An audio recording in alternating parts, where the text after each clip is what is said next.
The hijacker with organized crime connections arrived cuffed and shackled at Lewisburg Federal Prison on May 14, 1969, after a 6-hour ride from New York in a mobile cage. From inside the prison bus, John Gotti saw a medieval-looking stone fortress with gun towers rising against low, dark hills. Once inside, he and others were ordered from the bus and led past guards with machine guns to a reception area enclosed by wire mesh and steel bars. He was given a sheet, a pillow, a blanket, a towel, a toothbrush, and a job emptying garbage cans and mopping floors. Gotti knew Lewisburg wasn't going to be like a city jail. It was a long-term home for hardcore criminals. It had 2 sets of laws, institutional and inmate.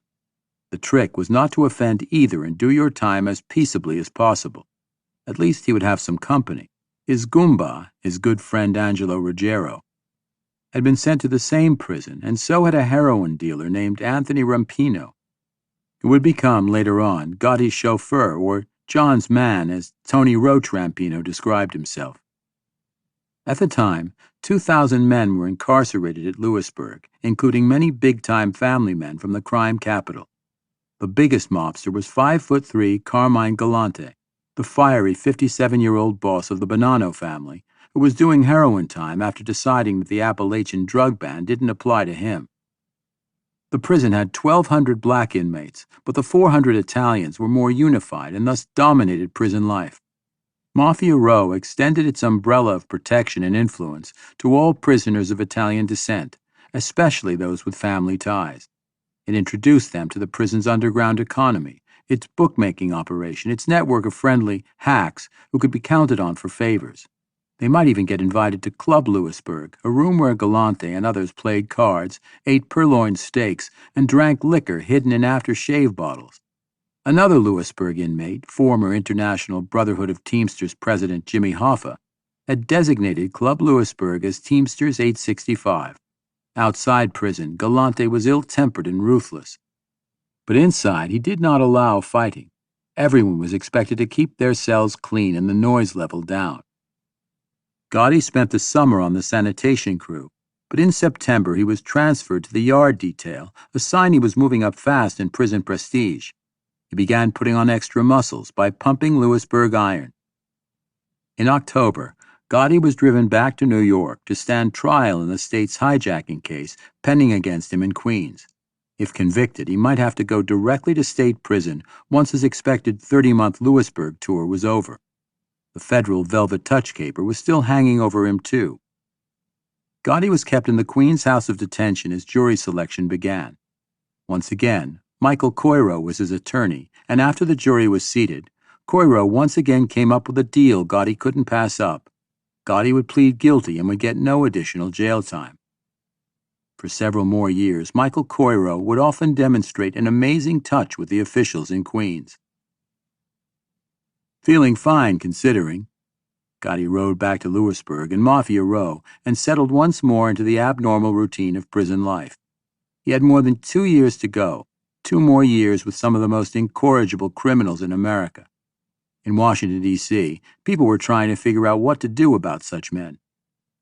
6 years earlier, another descendant of immigrants from Naples, Joseph M. Bellacci, had started a national debate on how to fight organized crime by revealing the secret ways of the families. Bellacci, a Genovese family soldier, told his story to a U.S. Senate committee after killing a man at the U.S. Penitentiary in Atlanta, who he mistakenly believed intended to kill him. Bellacci thought that his boss, Vito Genovese, had ordered him killed because Genovese believed he had cheated him out of money. Facing the death penalty in Georgia, Bellacci contacted the U.S. Attorney in Manhattan, Robert Morgenthau, and agreed to cooperate with the federal government. Soon he was a star witness before a Senate Rackets Committee and on the front page of newspapers across the country. Bellacci gave a new name to the families, La Cosa Nostra, our thing. He named bosses and described their schemes and methods. He discussed his own 30 violent years in crime. His testimony pushed the Republicans to a law and order campaign in 1964 and prompted the victorious Democrat, Lyndon Johnson, to announce a war on crime that would include a presidential commission on law enforcement and administration of justice, which would appoint a special task force on organized crime. The task force issued its report in 1967. It urged Congress to adopt many anti-organized crime weapons. Over the next 3 years, many were. Special federal organized crime strike forces of specially recruited prosecutors were created in cities with a Cosa Nostra family. Under certain conditions, wiretapping and other electronic surveillance methods were legalized. The power to impanel grand juries was taken away from judges and given to prosecutors, who also received greater power to immunize witnesses and a program to protect and relocate those who jeopardized their lives by testifying. Finally, a sweeping new law, the Racketeering Influenced and Corrupt Organizations Act, was passed. RICO made it a separate crime, punishable by long imprisonment, to belong to a criminal organization. Many Italian-American groups were upset by the publicity given Valachi's disclosures. They protested that the feverish coverage of a 4,700-member secret network of criminals was a libel on 15 million law-abiding citizens of Italian heritage. Protest was then at its peak in America. For every cause there was a movement, and in 1970 a most surprising protest leader came forward, Joseph Colombo, boss of the Colombo family in New York. In April, his son was arrested for defacing U.S. currency. Colombo picketed the offices of the FBI in Manhattan, claiming harassment. Over the next few months, the size of his demonstrations swelled, and he founded the Italian-American Civil Rights League. It had an amazing but brief history, and so would Colombo. In its first year, the League sponsored a Unity Day, which drew 50,000 people and most major city and state politicians to Columbus Circle. It was a protest against discrimination and offensive stereotyping of Italians in television commercials and the media. The League became a forum for airing legitimate grievances, but Colombo was a cynical leader with a hidden agenda. He wanted the government to cease its family investigations so that he could operate as freely as he wanted. Colombo's gambit backfired. The government retaliated with stepped-up investigations of all the families. Gambino family underboss Agnello della Croce, for instance, was hauled before grand juries in Manhattan and Brooklyn. He refused to talk to either, even after offers of immunity, and was later jailed for a year. The Internal Revenue Service also opened a separate tax case that would result in another jail term. After only 1 year, Carlo Gambino had seen enough. His wife had just died, and the government was trying to deport him. Colombo's high-profile activities had jeopardized Gambino's goal of living out his final years quietly. He and other bosses spread the word among unions and along the docks, where Gambino's support was the greatest, that attendance at the second annual Unity Day would not be appreciated. On June 28, 1971, only 10,000 people showed up, 1/5 of the previous year's crowd. Even so, Colombo was besieged by reporters and photographers in Columbus Circle. One lensman was only acting. He was really a hitman, and he shot Colombo in the head and neck. A few seconds later, the hitman was hit by a man who fired 3 fatal bullets and melted into the crowd. Colombo survived, but was paralyzed and incapacitated. He died in 1978. By his side that day was a young Brooklyn lawyer admitted to the bar at age 21, Barry Ivan Slotnick, who would wind up representing Agnello della Croce, had helped Colombo start the Italian-American Civil Rights League. A few days after Joseph Colombo was hit, 3 Italian-Americans in Lewisburg got a gift from the law gods. Prosecutors in the Velvet Touch hijacking case pending against Gotti, Angelo Ruggiero and John Carneglia, moved to dismiss the indictment. A new state wiretap law had been declared unconstitutional, and recordings from the bar phone were useless as evidence. Gotti had gotten a sentence break on his first case. Coiro had made the second go away, and now the government had taken away the third. He got the news in the middle of July 1971. He now had only 6 months more to serve. For the 3 hijackings he was caught in, he would do less than 3 years. John Gotti got out of Lewisburg in January 1972. The 31-year-old ex-con joined Victoria and the 4 kids, the oldest was almost 10 now, in an apartment at 1498 East 91st Street in Canarsie, a safe and solid neighborhood south of Brownsville, East New York. Gotti outlined his plans to his parole officer. He said he had a job waiting for him, working with his father-in-law, Francisco DiGiorgio, a retired sanitation worker, now involved with his own son in the Century Construction Company in a northern suburb. On February 15, 1972, the parole officer put a note in the file indicating Gotti had begun to work at the D-Dan Company, a Century subsidiary, as a $300 a week job superintendent. The job looked good on paper, and that's about all it was. Gotti really had no interest in the construction business, except for the money to be made fixing contracts or causing labor problems. 30 months in the joint merely confirmed what he had become, a hoodlum. Merely pointed the way to what he would become, a hoodlum's hoodlum, to use the words of a future admirer caught praising Gotti on a hidden tape recorder. No doubt further seasoned in crime by the career crooks of Lewisburg, Gotti was poised for opportunity. With Bergen Hunt and Fish Club boss Carmine Fatico growing older, he was eager to pursue his future and his fortune. The Bergen was a few miles away from Canarsie in Queens, in Ozone Park on 101st Avenue, a street of small merchants and small dreams, except for those of the new guy on the block, John Gotti. Most of the original residents of Ozone Park were of Italian or Polish descent, and they remain a dominant force. Over time, many left their jobs in Manhattan, which they call the city or New York, as if they aren't part of it. In many ways, they aren't. Manhattan is an hour away by train. Shopping and entertainment are more accessible in Nassau County on Long Island. Many work close to home at nearby Aqueduct Racetrack or JFK International Airport. Their Ozone Park is a small, manageable world on the edge of the frantic universe of New York City. They mind their own business and let the men at the Bergen Hunt and Fish Club mind theirs. In 1972, the Bergen was still a center of gambling, loan sharking, robbery, and hijacking. One crew member had opened a chop shop for dismantling stolen cars for resale as parts, and while John was away, Brother Peter also got into something new, cocaine, according to what Matthew Traynor, the ex-Ridgewood Saints gang leader, later told the FBI. Traynor had moved to Florida and met a cocaine dealer. On a trip back to New York, he saw Peter in the 101 bar and told him about his connection. Traynor flew the first of many cocaine sorties to Florida on behalf of Peter, then still a city sanitation worker. Peter had been previously arrested in 1968 on a felony assault charge that was later dismissed.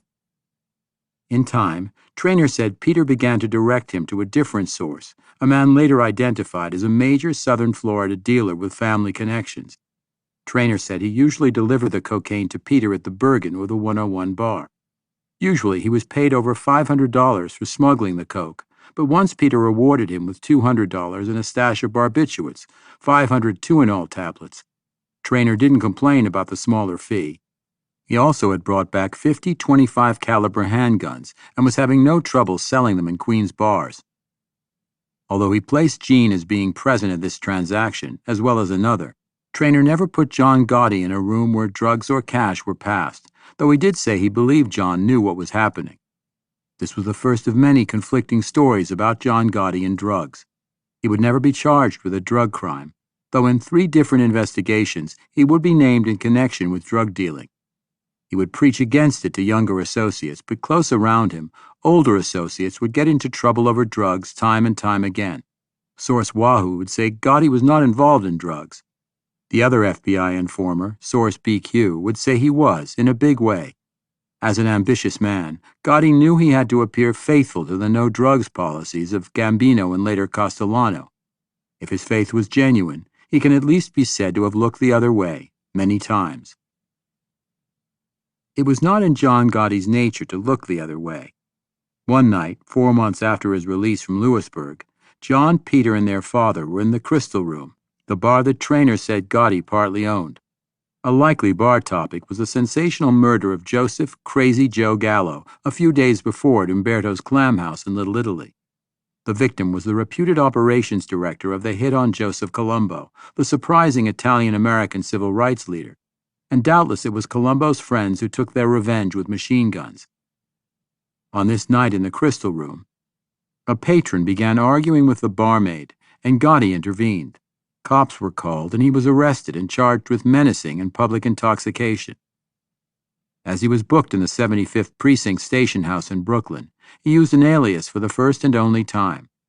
Perhaps as a joke, perhaps as a tribute, the young Carlo Gambino-affiliated hood gave the name John DiCarlo. Gotti was able to pay a $50 fine and forget about it.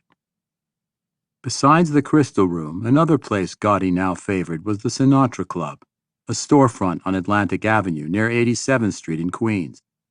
It featured the singer's albums and all-night card games, and it's where he met a future nemesis, Salvatore Polisi. Polisi was a degenerate lowlife who entered the world of crime at about the same time as Gotti, after faking his way out of the Marine Corps on a psychological discharge. Over the years, he would also fake his way out of several criminal charges by reading medical journals and learning to act convincingly crazy. He would fool more than 24 psychiatrists. Polisi was once diagnosed as a chronic, undifferentiated schizophrenic with a passive-dependent personality disorder with sociopathic tendencies. It was all the result of a scam, except for the sociopathic tendencies. "I could put myself up as looking odd and strange sometimes," he later testified. Polisi went into the Marine Corps to beat a robbery case and wanted out after a couple of days so that he could rob again.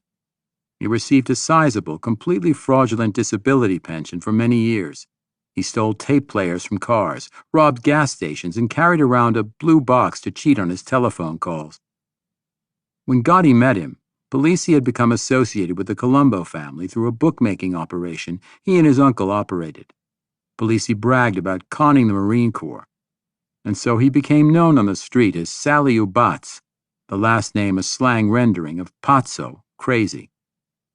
Though associated with the Colombos, Sally Crazy began hanging out a little at the Bergen Hunt and Fish Club in 1972, he would later testify. He was friendly with a Bergen associate named Ronald Giroge, who was known as Foxy. That same year, Sally Crazy and Foxy also went into the cocaine business. Sally Crazy said John and Jean Gotti were at the Bergen nearly every day. Other club men included the brothers Fatico, the brothers Ruggiero, and the brothers Carneglia. Willie Boy Johnson and William Batista, the hijackers and bookmakers from John's old neighborhood, also were part of the scene, as was Tony Roach Rampino, now out of Lewisburg, too. "Some days we hung around and did some gambling," Polisi said.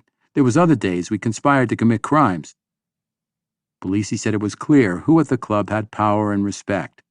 As crew leader, Carmine Fatico, now 62, had the most, followed by his brother Daniel. Because the Faticos treated him with respect, John Gotti was next in line, followed by Angelo and Jean. The Elite Five at various times were called upon to approve high-interest loans to bettors. Loan sharking is a natural complement to a gambling operation. They are like peanuts and beer. The more the customer eats, the more he drinks. More losses, more loans. If the bettor can't pay his debt, he had better come up with something valuable. A piece of his business, a tip about a horse or an unguarded truck, the key or layout of a warehouse. In Ozone Park and its environs, the bars, hangouts, and union halls were full of bettors. During scores, the two pals, Crazy and Foxy, played smart and stupid. Polisi, of course, was stupid, although he believed he was smart.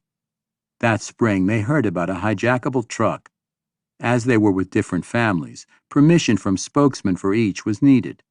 When Foxy got his from John Gotti, it was clear in Crazy's mind that Gotti was going places. Gotti himself had quit going out on jobs and contented himself with management duties, another sign of his emerging status.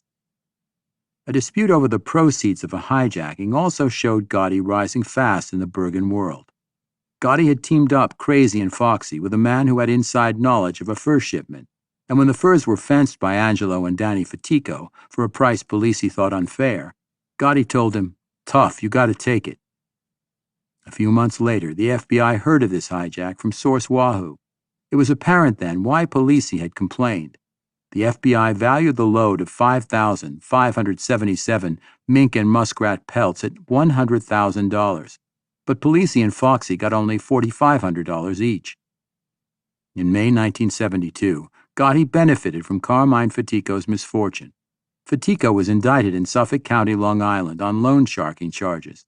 The authorities said he was collecting more than 200% in annual interest on several loans. Carmine was already on probation due to a conspiracy conviction for his role in the 1968 murder plot against a Long Island businessman. Needing to lay low and prepare for his trial, Fatico began to avoid the Bergen. With the consent of Neil Della Croce, Gotti filled the vacuum. At 31, he became acting captain of the Fatico crew, even though he was not a made man. It was impressive, but another ex-Brooklyn Napolitano, Al Capone, had done better. He ruled all of Chicago at age 32. No one at the club was surprised. Johnny Boy Gotti was aggressive and political and a more able leader than Danny Fatico. Men around him now rose in stature. For instance, Polisi said that Willie Boy Johnson began to be treated with a great deal of respect because he was a close friend of John's. Willie Boy's father wasn't Italian, and thus he could not be inducted into the family. But over the years, Willie Boy became like family to Gotti. He was a versatile and likable criminal and, among many other things, wound up managing his own gambling operation. In addition to the crazy Foxy tip, Source Wahoo had also told the FBI about a hijack drop used by William Batista and John Carneglia. Now Wahoo filed his first report on John Gotti, post-Lewisburg, and his control agent put a note in the file. Gotti was a big hijacker, and Angelo and Salvatore Ruggiero worked for him. Every Saturday, he reported to Neil Della Croce at the Ravenite Social Club in Little Italy. He would be made a member of the family soon. As an aside, Wahoo said the Bergen crew was starting to wonder about Billy Batista, who was asking too many questions about a man wanted on an FBI warrant. The visits with Della Croce shot Gotti into the big time. A year earlier, another United States Senate committee had issued a report calling Della Croce the most powerful boss in New York today. His influence is enormous. His power is incredible. The Senate committee was overstating a bit, but Gambino was slowing down, and Della Croce, born and bred in Little Italy, seemed an obvious choice as the new Don or Lord of the family. Few outsiders knew much about the man who was emerging as another possible successor, the low-key cousin and brother-in-law, Paul Castellano. Della Croce's high profile was a possible disadvantage. At the time Carmine Fatico was inducted on the loan sharking case, Della Croce was indicted on an income tax charge. He was accused of reporting an income of only $10,400 in 1968, when he actually made $134,150. It was a net worth case, meaning that the government had to prove his guilt by proving how much he had spent. The prosecutor said Della Croce had lived the life of a professional hoodlum all his life. Della Croce, however, was confident he could beat the charge. He had beaten so many. John introduced Angelo and Jean to Della Croce, who now supplanted Fatico as John's mentor. The young Bergen hoods fawned over the chief Ravenite hood. Angelo called him Uncle. When they went to sit down with him, they wore suits and ties. Going into New York, they felt sharp and looked sharp, in their own way. For John, who came from a house of hand-me-downs, it was the start of an obsession with fine clothes. Late in 1972, after all appeals had been exhausted, Della Croce had to go to jail for snubbing a grand jury despite having gotten immunity. More bad news broke in January. His sanguine attitude about his tax case evaporated in a conviction. The evidence included testimony that Della Croce, as George Rizzo, in 3 days of gambling in a casino in Puerto Rico, had lost as much as he reported in income for the entire year. He faced 5 more years after his grand jury contempt sentence expired in June. John Gotti went about his business as best he could. As acting captain, he matched talent with tips. Early in 1973, he hooked Crazy and Foxy up with Sal Ruggiero and another hijacker so they could swipe 57,000 watches from a storage area at JFK Airport. Soon everybody at the Bergen had new watches to go with the off-the-truck suits from an earlier hijacking. Source Wahoo told the FBI about the stolen watches and said Gotti had started hanging out at another social club, the Nevermore, which was in Maspeth, still Queens but far from the Bergen. The club and a nearby bar, the Sportsman's. Gotti was loan sharking with the son of a top official of a dirty Teamsters local. With Della Croce behind bars and Carmine Fatico laying low, Gotti began seeing Carlo Gambino himself. FBI agents saw him on several occasions entering and leaving Gambino's apartment on Ocean Parkway in the Sheepshead Bay neighborhood. John took great pleasure in passing along Carlo's orders. For instance, early in 1973, John told the troops that the old man wanted them to lay off trucks connected to companies associated with various families. He wanted them to avoid committing certain crimes: counterfeiting, stock and bond fraud, drug dealing, and the kidnapping of other criminals. All these crimes are violations of federal laws. Gambino was well aware that federal agencies had been granted sweeping new powers to attack the families. He knew the federal law bureaucracy was less corruptible than the states. He had banned kidnapping other criminals for an additional personal reason. His 29-year-old nephew, Emmanuel Gambino, who operated his own version of the Bergens' beer and peanuts business, had been grabbed off a Manhattan street the previous May. Given all the criminal opportunities in New York, it's a wonder crooks should choose to kidnap other crooks, especially a nephew of a powerful crime boss.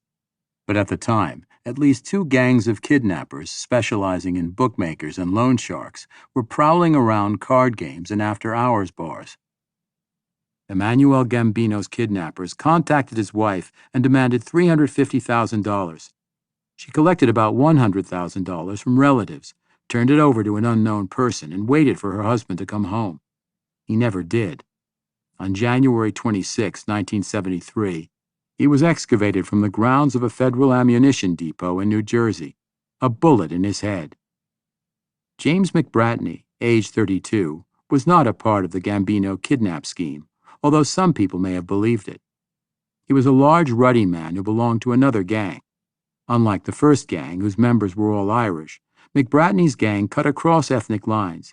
It had recently kidnapped a Staten Island loan shark and gotten $21,000. But some neighborhood kids saw the snatch and passed along a license plate number to neighborhood family members.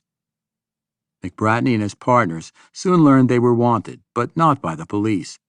One partner was Edward Maloney, who ran away from an orphanage to begin a New York crime career at 15. He would have a bad night in Gotti country a decade later. But now he fled the city. McBratney put a machine gun in his car and stayed put on Staten Island. A bad mistake.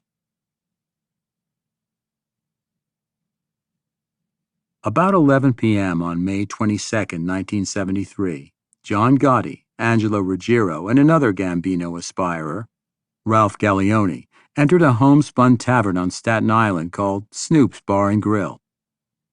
The barmaid, Miriam Arnold, age 26, a part-time student, later said Snoop's was so well lit that it was possible to read a book, and so she recognized the trio instantly. She remembered that they were in the bar a month earlier, and that they looked around, acted suspiciously, and left without having a drink, although the one she later learned was John used the men's room.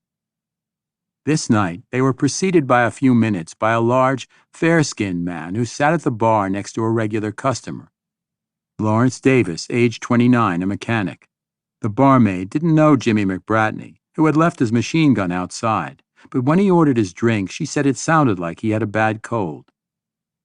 McBratney sat quietly sipping his 65-cent creme de menthe on the rocks as John, Angelo, and Gallioni came in and strode to the rear of the bar, past a half-dozen or so tipplers. Miriam Arnold, who was serving 3 friends celebrating a birthday, remembers sensing danger when the trio of men turned and walked back toward the big Irishman. Quickly they surrounded him, Angelo on his left, Gallioni on his right, and John behind. Gallioni had a gun. Angelo had a pair of handcuffs. All began pulling McBratney up and away from the bar. "You're under arrest," Gallioni said to McBratney, who was trying to pull away. "You've been this route before. Don't give us any trouble." "Hey, who are you?" a patron named Red McManus yelled. "We're police," Gallioni said. "Let's see a badge." Gallioni fired a shot into the ceiling, ending further requests for identification. 2 customers fled the bar, 2 darted into a cellar. Gallioni ordered the others to stand against a wall, but Miriam Arnold, keeping her cool, had already slipped to the end of the bar and onto a pay telephone. McBratney was off the bar stool now, struggling to free himself from Angelo and John. But the Bergen buddies had Lewisburg muscles, and McBratney, though he too was strong and actually managed to drag all of them several feet toward the end of the bar, couldn't get free. John and Angelo, with McBratney wedged between them, ended up in front of Miriam Arnold on the phone with the 911 operator. "I realized I was in a rather bad position if something was going to happen," she recalled, "so I moved away." "Where do you think you're going?" demanded Gallioni, who now had the rest of the bar under his control. "The hell out of your way. I don't want anybody to get hurt." Too late for that. Gallioni walked toward McBratney, a standing duck between John and Angelo, and fired 3 times at close range, producing in the smoky air streams of a fine pink mist. McBratney would kidnap no more. A few family men have said an associate will not be made until he participates in a murder. This frustrates infiltration by undercover agents. The rite of passage was once described as making your bones. Gotti, then 32 years old, was making the best of his bones. The victim was a family menace. Even so, it was a sloppy murder. Why not wait for McBratney to leave the bar? Why not attempt to conceal faces? Who would buy the cop charade without a badge to display? In July, two of McBratney's killers, Angelo and Gallioni, were picked out of a police photo spread by Miriam Arnold and Lawrence Davis. They were quickly arrested, but the police had no idea who the third man was. They probably never would have if Gotti hadn't succumbed to the common habit among criminals of boasting about their crimes. A month after Angelo and Gallioni were arrested, Source Wahoo heard Gotti bragging about the McBratney hit and Carmine Fatico vainly advising him to lay low. The FBI tipped the NYPD, which showed a photo of Gotti to the witnesses, and on October 17th, a few days before his 33rd birthday, a state grand jury indicted him on a murder charge. This time he listened to Carmine Fatico and went into hiding. He left Victoria and the kids, but not the crime capital. The police called on an FBI hijack squad to help search for the fugitive. The FBI called on Source Wahoo, who was given a specific assignment to locate John Gotti and set him up for apprehension. Nearly a year after the murder, Wahoo reported in. He said Gotti avoided the Bergen, but on a daily basis was at the Sportsman's Bar or the nearby Nevermore Social Club in Maspeth, with the exception of weekends when he goes off with his wife. He was driving a Mark IV Lincoln registered to an Ozone Park restaurant. He got messages from a payphone across the street and regular visits from his brother Gene and Foxy the hijacker and cocaine dealer. He was often in the company of Tony Roach Rampino, the heroin dealer, Bergen hijacker, and John's man. Source stated Gotti, to his knowledge, is not carrying a gun and will not resist apprehension, an FBI memo said. On June 3, 1974, as Gotti and Rampino chatted in the Nevermore, FBI agents arrived, arrested the murder suspect, and turned him over to the NYPD. Wahoo was the sole basis for the apprehension of Gotti, who was a bona fide organized crime figure under Carmine Fatico and Della Croce. An FBI agent wrote in support of a $600 payment to the source. Gotti was held on $150,000 bail until his parents and his in-laws, who had helpfully provided a job cover after his release from Lewisburg, put up their houses to secure a bond. His in-laws were already doing a lot for Gotti, their daughter Victoria, and their grandchildren. They had recently purchased a house for them in Howard Beach, directly south of Ozone Park on Jamaica Bay. Finally, Gotti admitted out of Brooklyn apartments and into a Cape Cod house in a suburb by the sea. He hoped he wouldn't have to go off to prison too long. The Gotti house was white with black trim. It had 5 rooms on the first floor and 3 bedrooms upstairs. This was plenty of room, even though Victoria was pregnant and soon expected to give birth to another boy, who they would call Peter. The house was on 85th Street in the Rockwood Park section of Howard Beach, an area containing about 3,000 single-family homes built in the early 1950s on filled-in marshland. Howard Beach lies directly beneath the airplane approach to runway 31L at JFK Airport, but most residents don't even notice the big jets anymore. Generally, they are more prosperous and professional than their neighbors in Ozone Park, but they share the same community attachment, the sense of having escaped the madness of the metropolis, of live and let live, and of minding your own business. In midday traffic, the Bergen Hunt and Fish Club was now a 6-minute drive from Gotti's home. Free on bail, Gotti was hopeful his lawyers could work something out. He had more than the usual reasons for wanting to avoid prison. Carlo Gambino was growing old, Della Croce was in jail, consigliere Joe N. Gallo was laid up with a heart attack, and Carmine Fatico had just been indicted on another loan shark charge. The new case was instructive. Fatico was accused of collecting usurious interest from 10 businessmen on loans of $500 to several $1,000s. When debtors fall behind on such loans is when underground bankers acquire part of seemingly legitimate enterprises, as well as a way to wash illegitimate money. Gotti had a few enterprises to tend to. Back at the Bergen after a few years in Florida, Matthew Traynor was told Gotti had acquired a piece of a motel in a Chinese restaurant. Source Wahoo said Gotti was the hidden owner of a Queens disco and that he ran a crap game with Carmine Fatico's money in a second-floor loft on Church Avenue in Brooklyn. Gotti now kept a private office at the Bergen, which could not be entered without an appropriate reason, an FBI agent wrote after interviewing Traynor, who said it was clear that John was the boss. Angela was John's top aide, and in their absence, Jean was in charge. At day's end, Traynor hung around with crew members in the 101 bar, another establishment he was told Gotti had gotten a hook into. Source Wahoo was getting expense money from the FBI to hang out in such joints, and he kept delivering. His tip led to the recovery of a load of Canon calculators and cameras from a Gambino family drop in New Jersey. At the time, Wahoo's control agent was Special Agent Martin J. Boland, then stationed at an FBI office in New Jersey. Boland debriefed Wahoo on the phone or met him at quiet places in Brooklyn and Queens. He occasionally summed up for his superiors how valuable Wahoo was. Source converted to top-echelon criminal informant in February 1971. Since then, Source has been responsible for solving numerous FBI cases, which resulted in arrests of Cosa Nostra figures and recovery of over $300,000 in stolen property, national publicity in a Lucchese family fraud case, and the arrest of Sal Polisi in a bank robbery. Informants whose value depends on maintaining criminal credibility can be troublesome. They test the patience and resourcefulness of agents, as Special Agent Boland noted.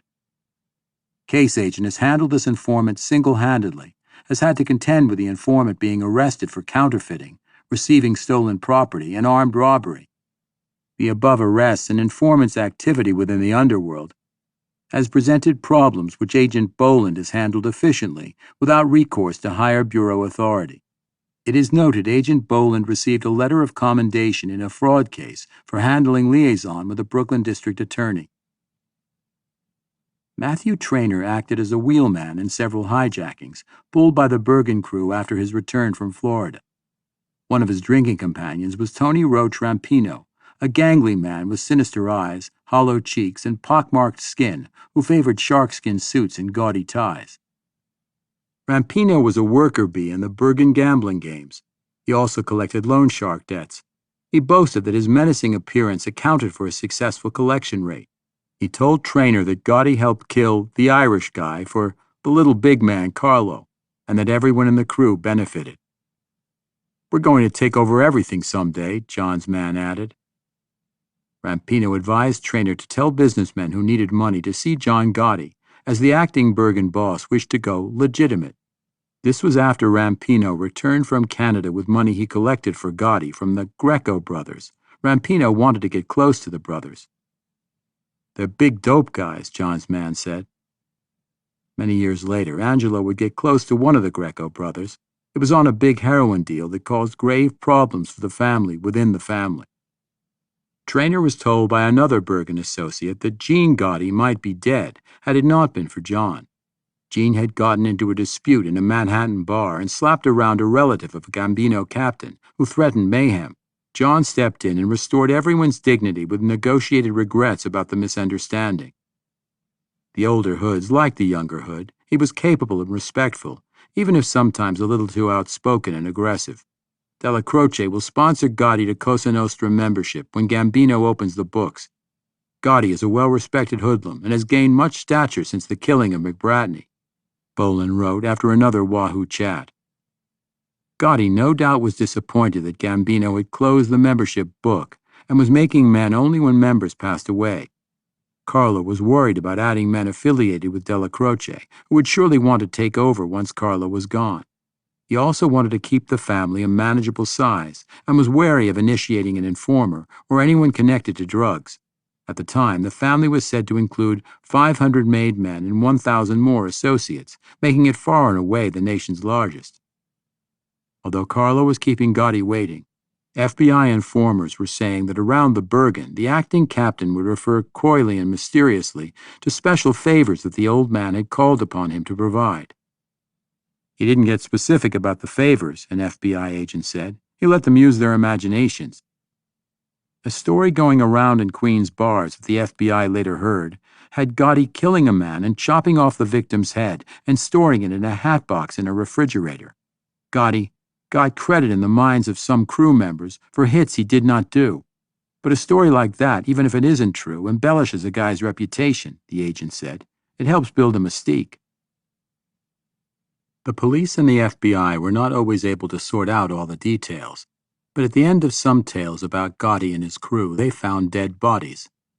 Such was the case with Sally Crazy Polisi's hijack buddy, Foxy, who passed away on December 18, 1974, the victim of 3 .38 caliber slugs, 2 to the head.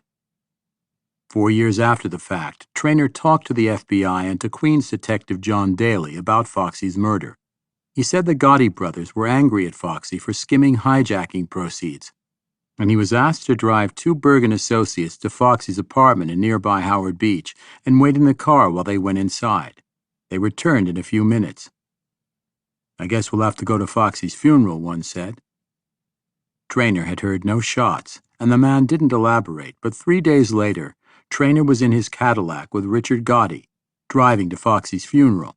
During the funeral, Traynor heard Jean Gotti ask Foxy's sister to turn over to him a boat her brother had.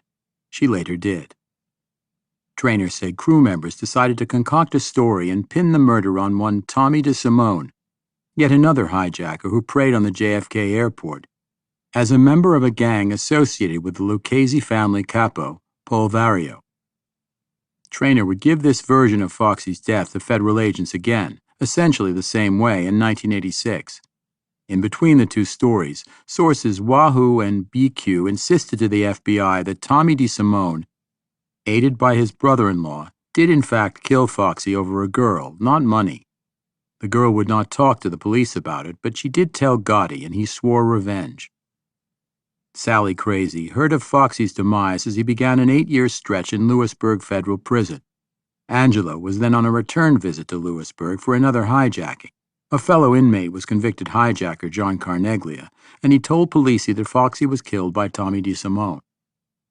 "Well, then I will kill Tommy," Polisi responded. "You can't kill Tommy. John and I are going to take care of Tommy," Angelo retorted.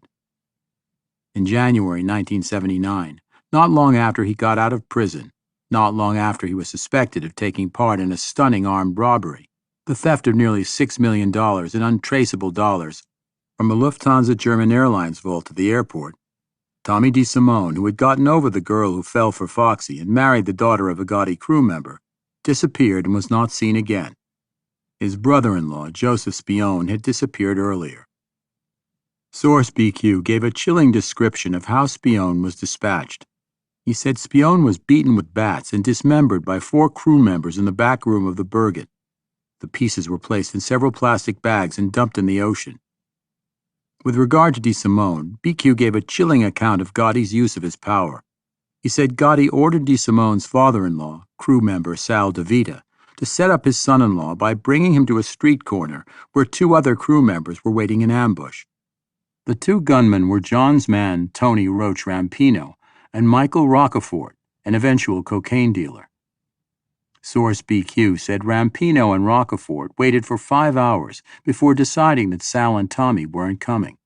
Later at the Bergen, BQ saw DeVita crying and asking Gotti not to be angry with him, but he just couldn't set up his daughter's husband. "Tommy will be killed," John Gotti said, according to BQ. 4 days later, Jean Gotti told BQ that Sal DeVita would not have to worry about setting up Tommy anymore. Tommy was gone. Source Wahoo said Tommy was taken on a sea voyage, weighted down and thrown overboard, thus joining his brother-in-law in the Jamaica Bay Cemetery off Howard Beach.